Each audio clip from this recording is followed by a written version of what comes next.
Hello, bros. We're back with Tamar from Robinson Jefferson, 1924 narrative poem. We're in part six. I think it's the fifth part of part six. I'm stopping in between the pauses, I guess you'd call them, the segments. Lee Caldwell childishly loved hearing the spurs jingle, and because he felt after tomorrow I shan't wear them again, nor straddle a pony for many a weary month and year, maybe forever, he left them at his heels when he drew off the chaps and hung the saddle on the oak peg in the stable wall. He entered the house slowly. He had taken 5 drinks in Monterey and saw his tragedy of love, sin, and war at the disinterested romantic angle, misted with not unpleasing melancholy, over with, new adventure ahead, a perilous cruise on the other ocean, and great play of guns on the other shore. At the turn of the stair, he heard hands hammering a locked door, and a voice unknown to him crying, Tamar, I loved you for your flame of passion, and hated you for its deeds, all that we dead can love or hate with.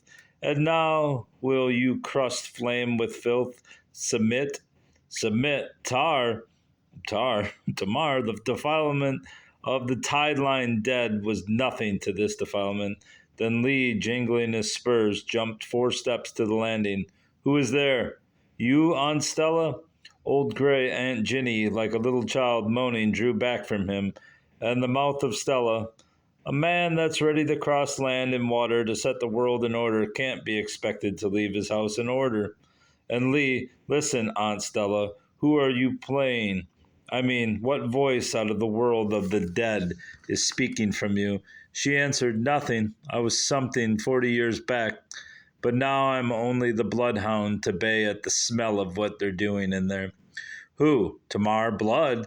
Too close in blood. I am the bloodstain on the doorsill of a crime.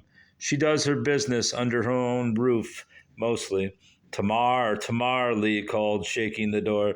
She from within answered, I am here, Lee. Have you said goodbye to Nita and Conchita in Monterey and your fat Fanny? But who is the woman at the door making the noise? He said, open the door, Tamar.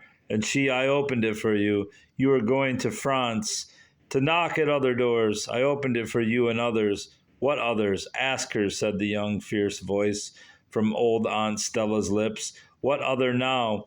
She is alone there, he answered. A devil is in you. Tamar, he said, tell her you are alone. No, Lee, I am asking in earnest. Who is the woman making the noise out there? Someone you've brought from Monterey? Tell her to go. Father is here. We have you locked. Why have you locked it? Why have you locked it? He felt the doorknob turning in his hand, and the key shook the lock. Tamar stood in the doorway, wrapped in a loose blue robe that the auburn hair burned on, and beyond her the old man knelt by the bed, his face in the lean, twisted hands. He was praying for me, Tamar said quietly. You are leaving tomorrow. He has only one child. Then the old man, lifting a face from which the flesh seemed to have fallen, and the eyes dropped and been lost. What will you do to him, Tamar? Tamar, have mercy. He was my son years back. She answered, I am glad that you know who has power in the house. And he hid the disfigured face between his wrists. The beard kept moving. They thought him praying to God, and Tamar said, It is coming to the end of the bad story. That needn't have been bad. Only we fools botch everything, but a dead fool's the worst.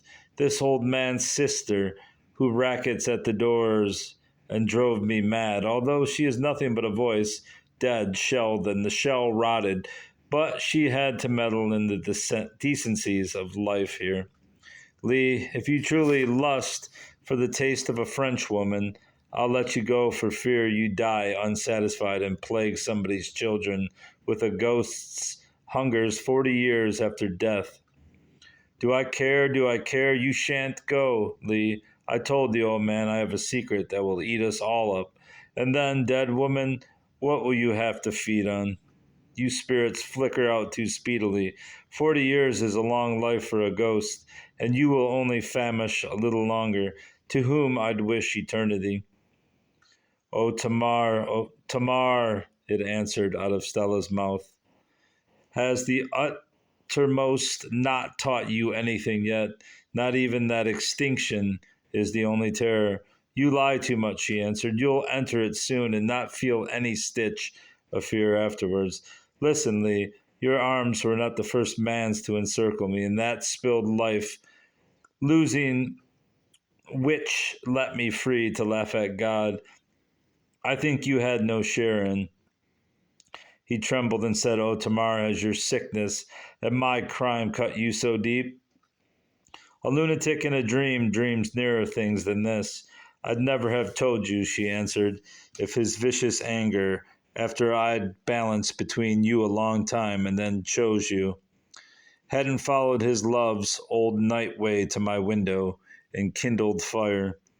In the room when I was gone, the spite fire that might easily have eaten up and horribly our helpless father or this innocent Jinny. He did it. He did it. Forgive me, Tamar. I thought that you had gone mad. Tamar, I know that you believe what you are saying, but I do not believe you. There was no one. The signal was a lamp in the window. Perhaps some night he'd come still if you'd set a lamp into my window. And when he climbed out of the cypress tree, then you would know him. I would mark him to know. But it's not true. Since I don't sleep there now, you might try for the moth. If he doesn't come, I'll tell you his name tomorrow." Then the old man, jerking like dry bones wired, pulled himself half erect with clutching at the bedclothes. "Have mercy, Tamar. Lee, there's a trick in it. She is a burning fire. She is packed with death. I have learned her. I have learned her. I have learned her. Too cruel to measure strychnine, too cunning, cruel to snap a gun, aiming ourselves against us." Lee answered, "There is almost nothing here to understand. If we all did wrong, why have we all gone mad but me? I haven't a touch of it. Listen, dead woman, do you feel any light here?" "Fire as much light as a bird needs," the voice from the old woman answered. "I am the gull on the butt of the mast watching the ship founder. I'll fly away home when you go down, or a swallow above a chimney watching the brick and mortar fly in the earthquake. I'll just go look at the young cypress bark under her window," he said. "It might have taken the bite of a thief's hobnails." When he was gone and jingling down the stair, then Tamar, "Poor people, why do you cry out so? I have 3 witnesses, the old man that died today, and a dead woman 40 years dead, and an idiot, and only one of you decently quiet. There is the great and quiet water reaching to Asia, and in an hour or so the still stars will show over it, but I am quieter inside than even the ocean or the stars, though I have to kindle paper flares of passion sometimes to fool you with. But I was thinking last night that people all over the world are doing much worse and suffering much more than we this wartime, and the stars don't wink in the ocean storms, perhaps less than usual. Then the dead woman, wild life, she has touched the ice core of things and learned something. That frost burns worse than fire. "Oh, it's not true," she answered. "Frost is kind. Why, almost nothing you say is true. Helen, do you remember at all the beauty and strangeness of this place?